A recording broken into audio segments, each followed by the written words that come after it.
Hi everyone, so welcome back to my channel. So for those of you who have been following me for a while or have followed me on various social media platforms, probably know that I generally have an opinion about topics, any social topic, event, political, unpolitical.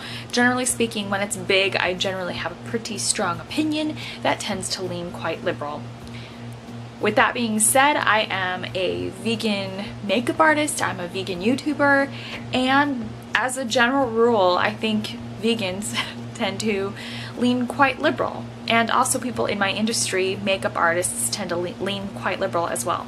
Definitely wanted to come on here and talk about, currently what's going on in the beauty industry, because there's a lot of things going on right now, and I think it's about to change. Not for the worst, but it's definitely going to change. Okay, so my standpoint specifically, I'm coming from a standpoint where I do work a bit in the industry. I do makeup on other people. I do makeup on clients. I have a client booking.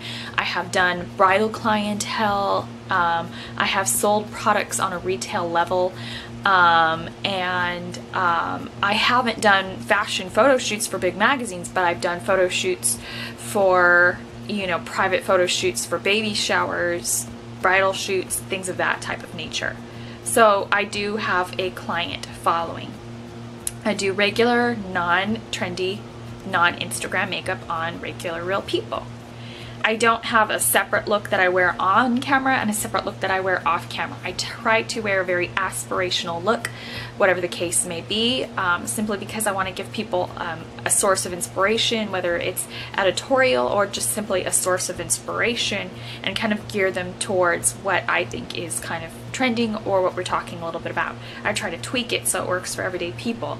So that's typically why you don't see me come on social media and wear 5 layers of concealer, or why I don't really try to get involved using, stencils for contour, things of that type of nature. It's because I have to work with real skin, and I know what real skin looks like with 5 layers of foundation. It's not beautiful. If you're a beautiful young person who's 20 years old who has oily skin, chances are 5 of those layers aren't going to stay on through the end of the day. It's not going to cause creasing. I definitely try to apply makeup the way I would like to see it applied in real life. I've tried trendy techniques such as baking, things like that, but as a general rule, I try to stay with something somewhat malleable for the real world. Now, currently what's going on that you'll see in social media is, and you'll see a lot of tweets happening right now from, a lot of YouTube people, very popular YouTube people, that are wondering why there's so much backlash concerning, very popular influencers having brands. And I think the main concern, I think, would be quality. We definitely don't want a licensing deal to misconstrue quality. And also, people just want to know what to spend their money on. They want to be told the truth. I think when we tune in to watch these YouTube videos, we feel like we have a relationship with these people, a friendship with these people. These are real people. These are people that you can view as your friend. These are people that aren't models. These are people like you and me who decided to upload a YouTube video and talk about products. And I think at the end of the day, people feel like they can trust us because, a lot of people don't know how much or how well we're getting paid to promote a product. Some of us very little, some of us nothing at all, and some of us a lot of money. That's all beautiful when you're taking recommendations from your friends, whether it's good or bad. Taking a recommendation from a friend is always a big deal. Of course our friends can steer us wrong, but that's never the intention. Now, on YouTube, this is where that changes. The intention sometimes is to change that perspective. I don't know you, you don't know me, we haven't met, and so wants to make money, I want to make money. I'm going to promote a product to you, I don't like it, I'm not going to let you know that. I have an affiliate link in the bottom bar, you're going to click on that link, I'm going to make some money. That's where YouTube gets a little wonky, and that's why a lot of people feel that specifically makeup artists feel that people are getting lied to and betrayed by their beauty influencers that they look up to. It's not so much that people want to call people out or call or bluff in a mean way. They simply just want people to be aware that YouTube does promote products that we didn't pay for. So when it comes to transparency and advertising, the FTC has always wanted us to regulate our videos. We've always had to state whether we received it for free or not. Definitely read the links in the bottom bars, you guys. When you go to watch your favorite YouTubers promote a product, you want to make sure that it's an affiliate link before you trust their review. They might wholeheartedly believe in it, and because I have promoted products I wholeheartedly believe in, they are not necessarily lying to you, but just it's good to be aware. Simply good to be aware.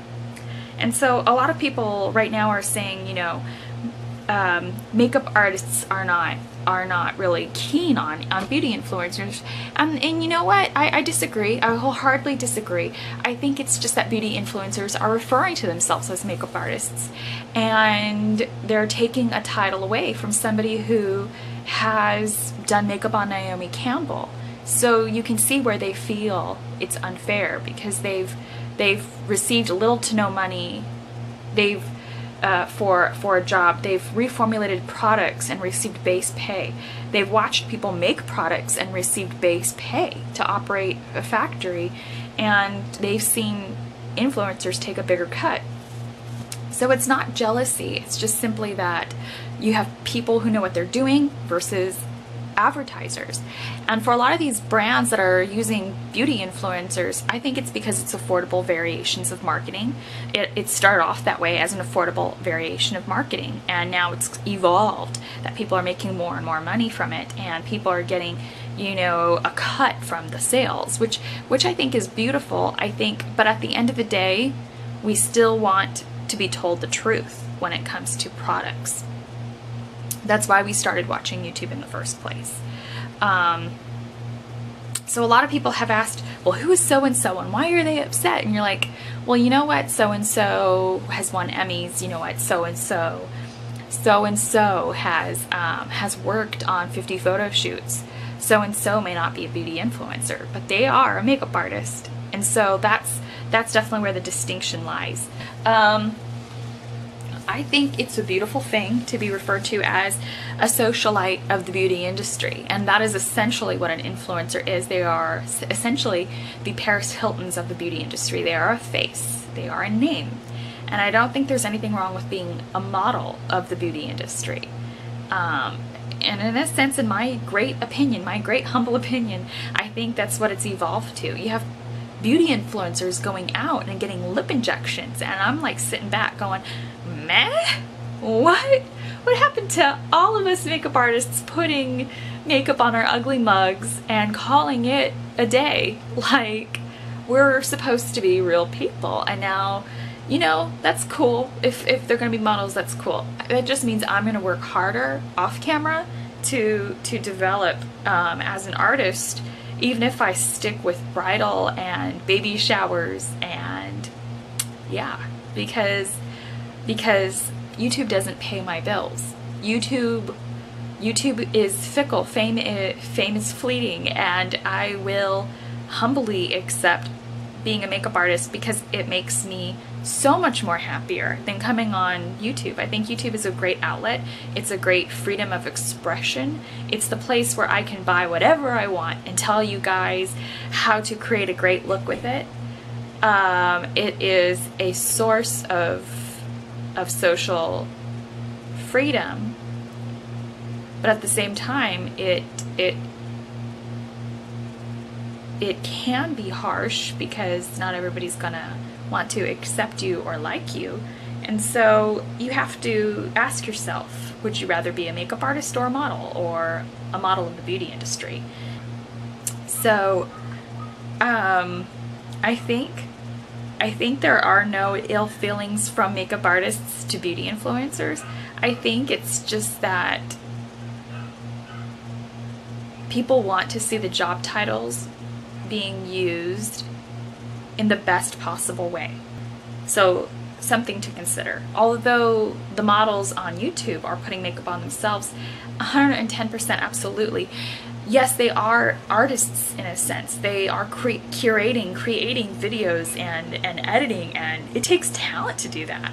It takes a whole other type of talent to do that, for sure. So maybe influencer is not the right word if you factor in all the editing and all the workmanship that goes into it. But maybe a different phrasing should be used. Maybe guru really is what it is. Maybe showing people, teaching people, being an aspiration, being an inspirational person of trends is really what it's all about. And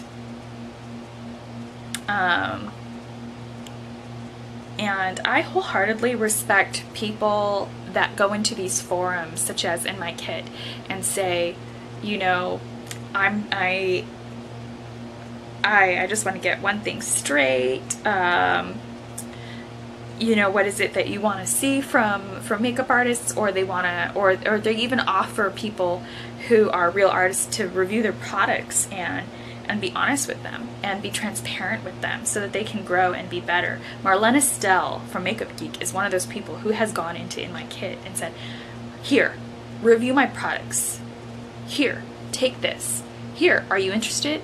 You're a professional MUA, and I want you to gut my products. I want you to tell me how good they are. And she passed with flying colors that test, and only because she was willing to put herself out there.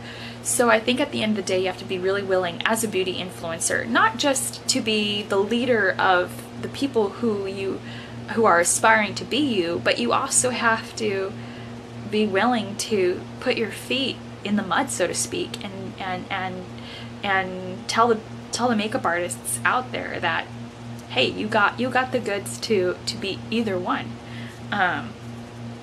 It's just that you chose a different path. Absolutely, being a beauty influencer is a completely different path from being a makeup artist. But as somebody with a cosmetology license in hair and makeup, it can be cringeworthy to watch people come on YouTube and give tips and tricks on how to color hair when I'm watching them overlap bleach, which you would never, ever, ever do, because the hair would fry and cut itself and be a disaster and melt. And so yeah, I could understand where the makeup artists are coming from if they're working on some big scale photo shoots, for sure. So I think at the end of the day, whether you sell cosmetics in a retail environment, you wouldn't necessarily tell a client something was really, really, really good. You'd come up with something that was really, really good for them.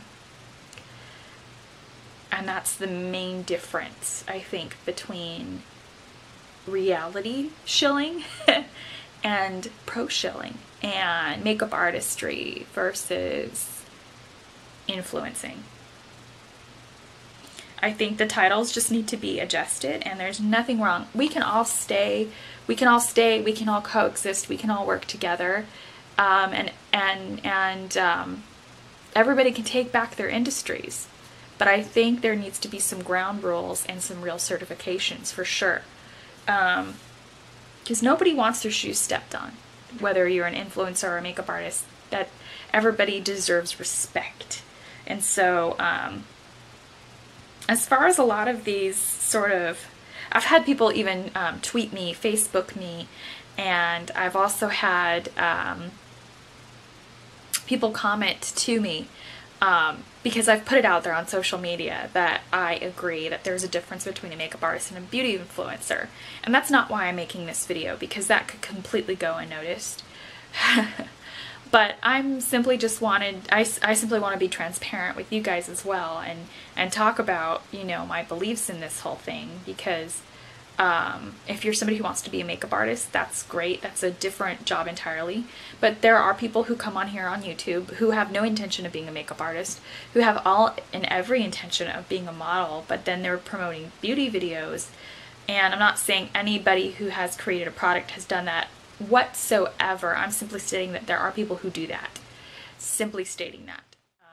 You know, we've seen people contour with knives, we've seen people contour with chopsticks, we've seen people contour using dotted tools, we've seen people literally contour and bake with flour. And And we've seen people contour with baby powder. And just so you know, I don't know if you guys are out there who have seen that commercial stating that, you know, if you use such and such a baby powder, you might have ovarian or cervical cancer. So when odd objects are being used in tutorials, take them with a very big grain of salt, because those people out there might seriously just be looking for fame and not there for you or even really themselves. They're just there to be like I did something different. Just to put it out there, I really feel bad for anybody who has felt attacked on social media if they are a beauty influencer by working professionals, if they have felt that, because I don't think that that was ever an intention.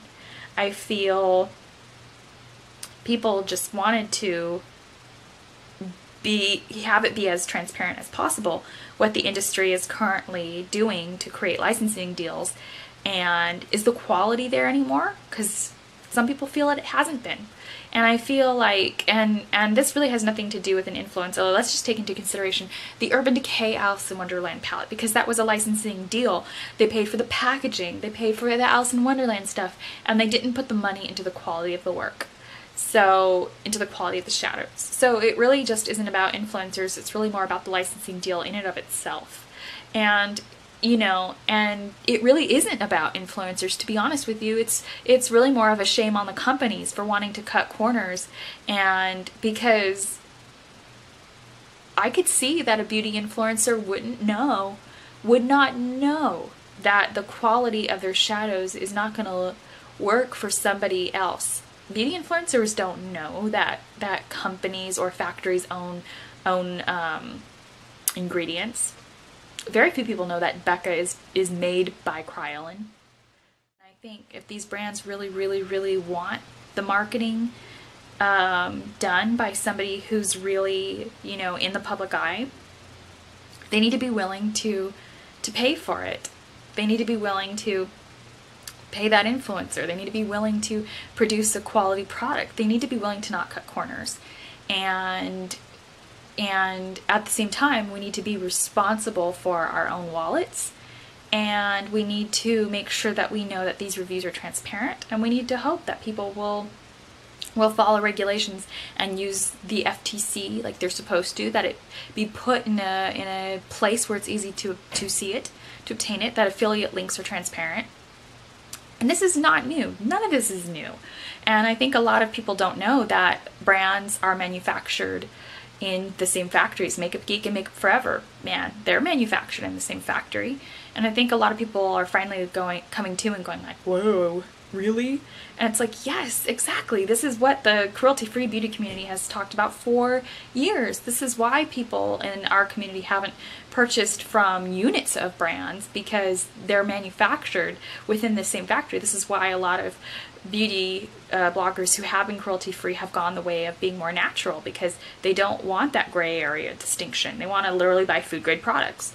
So, so yeah, this is all nothing new. This is all just something that people are, I don't know, becoming more savvy with, I guess you could say, becoming more knowledgeable of the products, and we should be becoming more knowledgeable of the products.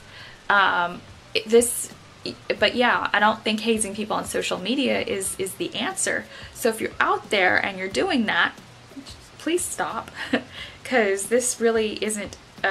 This really just is about companies.